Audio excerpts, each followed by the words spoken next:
जय जगन्नाथ मु ज्योतिर्विद डॉक्टर भवानी शंकर महापात्र आपण मानकु भाग्य फल कार्यक्रम को स्वागत जनाउछि। दर्शक बंधु आज आम आलोचना करिबा अनेक समय व्यक्ति विशेष ऋणग्रस्त होता है, ऋण करिथाय, करज करिथाय, मात्र करज को ठीक समय पैठ करि पारे नाही बा करज सुझी पारे नाही।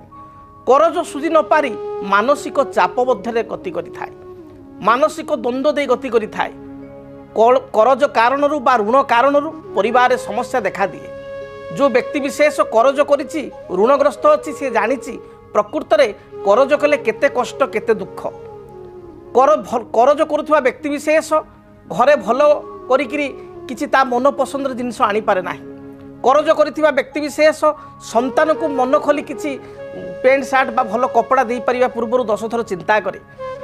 घरे किछि विवाह व्रत मांगलिक कार्य बा बंधु बांधव विवाह व्रत मांगलिक कार्य पड़ुछि।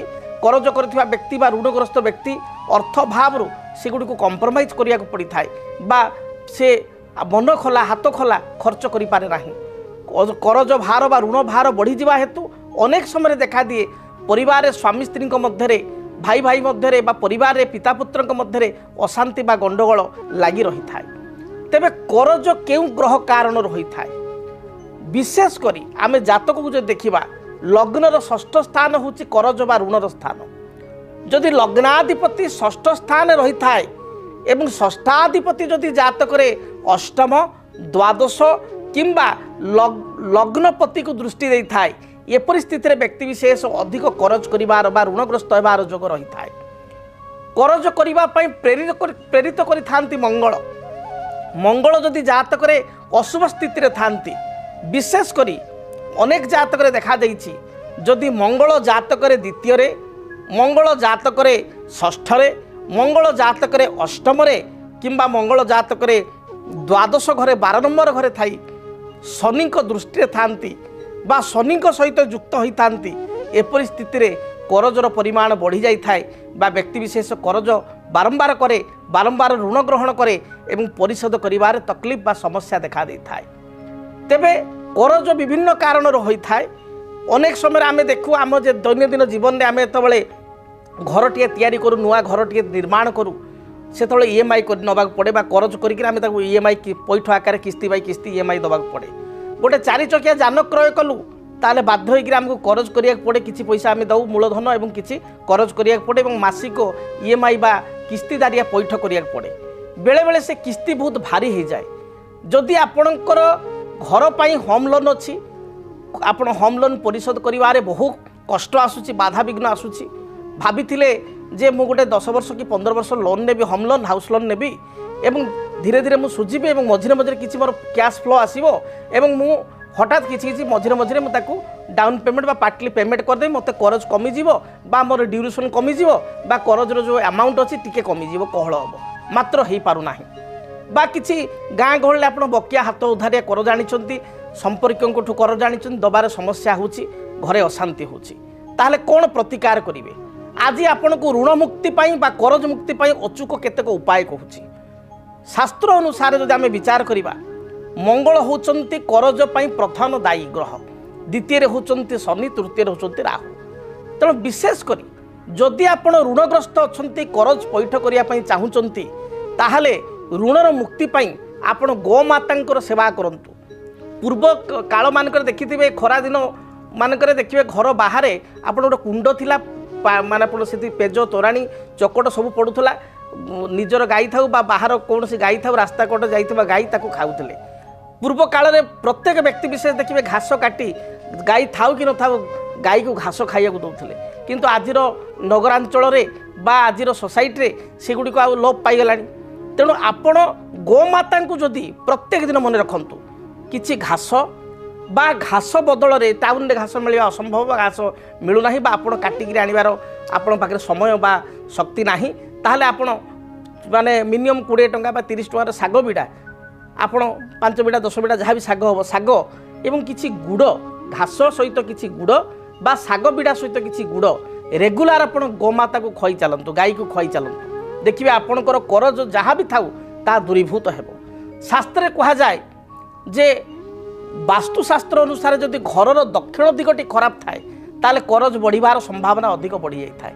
ଆପଣ ଦେଖିବେ ଆପଣ ଗୋଟେ ନୂଆ ଘର କରିଛନ୍ତି ବା ଆପଣ ଏମିତି ଘରେ ଗୋଟେ ଭଡ଼ା ରହୁଛନ୍ତି, ସେଠି ଦେଖିବେ ଦକ୍ଷିଣ ଭାଗଟି ବାସ୍ତୁ ଅନୁସାରେ ଆପଣଙ୍କର ଅଶୁଭ ଅଛି ବା ଦକ୍ଷିଣ ଭାଗଟି ଠିକ୍ ଭାବରେ ନାହିଁ, ଦକ୍ଷିଣ ଭାଗଟି ଅଧିକା ଅଛି, ଉତ୍ତର ଭାଗ କମ୍ ଅଛି, ଦକ୍ଷିଣ ଭାଗଟି ଅଧିକା ଅଛି। ଦକ୍ଷିଣ ଭାଗ ଗୋଟେ କୋଣାକାର ଆପଣଙ୍କର ହେଇଯାଇଛି। ଦକ୍ଷିଣ ଭାଗଟିରେ ଆପଣଙ୍କ କୂଅ ଖୋଳିଛନ୍ତି ବା ଦକ୍ଷିଣ ଭାଗରେ ଅନେକ ଘରେ ଦେଖିବେ କୂଅ ଥିବ ଅଗ୍ନିକୋଣରେ ବା ବୋରୱେଲ୍ ଅଛି, ଟ୍ୟୁବୱେଲ୍ ଅଛି ଦକ୍ଷିଣ ଭାଗରେ। ଦକ୍ଷିଣ ଭାଗରେ କିଛି ଜଳର ଉତ୍ସ ଜମୁଛି, ତାର ଏପରି ସ୍ଥିତିରେ କରଜ ବଢ଼ିବାଟା 100% ଆପଣଙ୍କ ରହିବ। ଏବଂ ଆଉ କେତେ କ୍ଷେତ୍ରରେ ଦେଖାଯାଏ ଘରର ସାମ୍ନା ଭାଗ, ଘରର ଯେଉଁ ପ୍ରଥମ ଭାଗ ଅପେକ୍ଷା ଯଦି ପଛପଟଟା ଆପଣଙ୍କର ଅଧିକା ଅଛି, ପଶ୍ଚାତ ଭାଗ ଅଧିକ ଅଛି, ଘରର ସାମ୍ନା ସଦାବେଳେ ଅଧିକା ରହିବ ଏବଂ ପଛଟା ଟିକେ କମ୍ ରହିବ। ଘର ଆଗକୁ ଆପଣଙ୍କର ସାମ୍ନା ଅର୍ଥ ଆଗକୁ ଜାଗା ଟିକେ ଲେନ୍ଥ ଅଧିକା ରହିବ, ଧରନ୍ତୁ ଆଗକୁ ଆପଣ 10 ଫୁଟ ଅଛି, ପଛପଟଟା ଆପଣ 7, 8, 9 ଭିତରେ କମ୍ ରହିଲେ ଚଳିବ, 5 ଫୁଟ ରହିଲେ ଚଳିବ। କିନ୍ତୁ ଘରର ଆଗଟା ଆପଣଙ୍କର ଅଛି, ଅଗଣାଟା ଫ୍ରଣ୍ଟ ଲାଇନ୍ଟା ଆପଣଙ୍କର ଅଛି ଧରନ୍ତୁ 5 ଫୁଟ କି 3 ଫୁଟ ଏବଂ ପଛପଟଟା ଅଛି 15 ଫୁଟ 12 ଫୁଟ, ଏଭଳି ସ୍ଥିତିରେ କରଜ ବଢ଼ିବାର ମଧ୍ୟ ସମ୍ଭାବନା ରହିଥାଏ। ତେଣୁ ବାସ୍ତୁଶାସ୍ତ୍ରରେ এই ଦିଗଗୁଡ଼ିକୁ ମଧ୍ୟ ଦେଖିବାକୁ ପଡ଼ିଥାଏ। ସେଭଳି ଘରେ ଯଦି ଆପଣ ଘଣ୍ଟା ବନ୍ଦ ହେଇକି ପଡ଼ିଛି ତାହେଲେ ମଧ୍ୟ ଆପଣ କରଜ ବଢ଼ିବ। ସେଠି ଘଣ୍ଟାକୁ ସଜାଡ଼ନ୍ତୁ ବା ବ୍ୟାଟେରୀ ଲଗାନ୍ତୁ ବା ଖରାପ ଘଣ୍ଟା ହେଇଥିଲେ ତାକୁ ଫୋପାଡ଼ନ୍ତୁ। ଏଭଳି ସ୍ଥିତିକୁ ମଧ୍ୟ ଆପଣଙ୍କୁ ଅନୁଧ୍ୟାନ କରିବା ପାଇଁ ପଡ଼ିବ। ସେଭଳି ଶାସ୍ତ୍ରରେ କୁହାଯାଏ ପ୍ରଥମ ଯେତେବେଳେ ଆପଣ ରୁଟି ଘରେ ପ୍ରସ୍ତୁତ କରିବେ ରାତିରେ ବା ଭୋଜନ ପ୍ରସ୍ତୁତ କରିବେ, ଭାତ କରନ୍ତୁ ରୁଟି କରନ୍ତୁ, ପ୍ରଥମ ଭୋଜନ ସବୁବେଳେ ଗାଈକୁ ଦେବେ ଏବଂ କିଛି ଭାଗ ରଖିଥିବେ ସବୁବେଳେ ଶ୍ୱାନ ବା କୁକୁରକୁ ଦେବେ। ତେଣୁ ଯଦି ଗୋଟେ ବ୍ୟକ୍ତି ବିଶେଷ ପ୍ରତ୍ୟେକ ଦିନ ଗାଈକୁ ଖାଇବାକୁ ଦିଏ ଏବଂ କୁକୁରକୁ ବଳକା ଖାଦ୍ୟ ଖାଇବାକୁ ଦିଏ ତାହେଲେ ମଧ୍ୟ ତା ଜୀବନରେ କେବେ କରଜ ଦେଖାଯାଏ ନାହିଁ, ଏଇଟା ଶାସ୍ତ୍ର ପ୍ରମାଣିତ। ସେଇଭଳି ଭାବରେ ଯଦି ଆପଣଙ୍କର ବହୁତ ଆପଣ କରଜଗ୍ରସ୍ତ ଅଛନ୍ତି ତାହେଲେ ପ୍ରତ୍ୟେକ ଶନିବାର ଦିନ ଆପଣ କିଛି ବିକଳାଙ୍ଗ ଅସହାୟ ବ୍ୟକ୍ତିଙ୍କୁ ନିଜ ସାପ୍ତାହିକ ରୋଜଗାରର ଆପଣ କିଛି ଅର୍ଥ ତାକୁ ଭୋଜନ ଅନ୍ନଦାନ କିଛି ଭୋଜନ ଖାଇବାକୁ ଦିଅନ୍ତୁ, ପେଟ ପୁରା ଭୋଜନ ଦିଅନ୍ତୁ। ତା ସହିତ ଆପଣ କିଛି ବସ୍ତ୍ର ତାକୁ ଦିଅନ୍ତୁ, କିଛି କଏନ୍ ଦିଅନ୍ତୁ, ପାଉରୁଟି ଆପଣ ବ୍ରେଡ୍ ପ୍ରତ୍ୟେକ ଶନିବାର ଦିନ ଭିକାରୀଙ୍କୁ ଖାଇବାକୁ ଦିଅନ୍ତୁ ବା ବିକଳାଙ୍ଗ ବ୍ୟକ୍ତିଙ୍କୁ ଖାଇବାକୁ ଦିଅନ୍ତୁ। ଏହାଦ୍ୱାରା ଦେଖିବେ ମଧ୍ୟ ଐଶ୍ୱର୍ଯ୍ୟ କୃପା ଆପଣ ପ୍ରାପ୍ତି କରିବେ ଏବଂ ଶୀଘ୍ର ଆପଣଙ୍କର ଯେଉଁ ଋଣ ରହିଛି ସେ ଋଣ ମଧ୍ୟ ପରିଶୋଧ ହେବ। ସେଭଳି ଆଉ ଏକ ଅଚୁକ ଉପାୟ ହେଉଛି ପ୍ରତ୍ୟେକ ଦିନ ଆପଣ ସ୍ନାନ କର୍ମ ସମାପନ ପରେ ଗାଧୋଇ ସାରିବା ପରେ ତମ୍ବା ଢାଳରେ ବା ତମ୍ବା ଲୋଟାରେ ଜଳ ଏବଂ କିଛି ରକ୍ତଚନ୍ଦନକୁ ମିଶାଇ ରକ୍ତଚନ୍ଦନ ଜଳ ମିଶ୍ରିତ ଜଳକୁ ଆପଣ ସୂର୍ଯ୍ୟନାରାୟଣଙ୍କୁ ଅର୍ପଣ କରନ୍ତୁ ଏବଂ କରଜ ଶୁଝିବା ପାଇଁ ପ୍ରାର୍ଥନା କରନ୍ତୁ। ଏହାଦ୍ୱାରା ମଧ୍ୟ ଆପଣଙ୍କର ଶୀଘ୍ର କରଜ ଶୁଝିବ।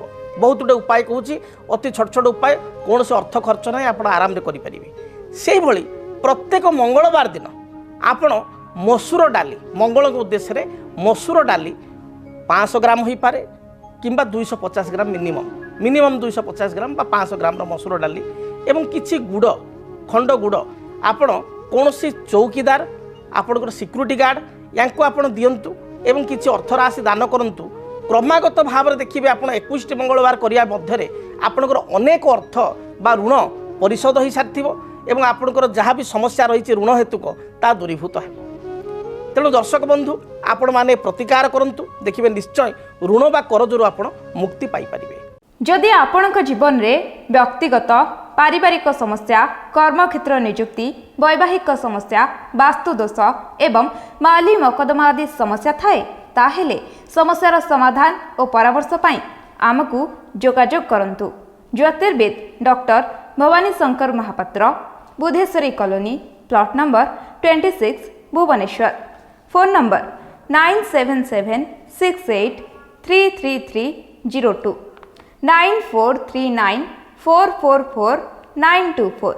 ଆମର ୱେବସାଇଟ୍ www.srijagannathastro.com। କେମିତି କଟିବ 2026 ମସିହାରେ ଆପଣଙ୍କ ଭାଗ୍ୟ? କେଉଁ ରାଶିରେ ରହିବ ସମସ୍ୟା ଆଉ କିଏ ହେବେ ଲାଭବାନ? କେମିତି ରହିବ ମେଷଠାରୁ ମୀନ ରାଶି ପର୍ଯ୍ୟନ୍ତ ଭାଗ୍ୟଫଳ? ଜାଣିବା ପାଇଁ ଦେଖନ୍ତୁ ଆମ କାର୍ଯ୍ୟକ୍ରମ 2026 ଭାଗ୍ୟଫଳ।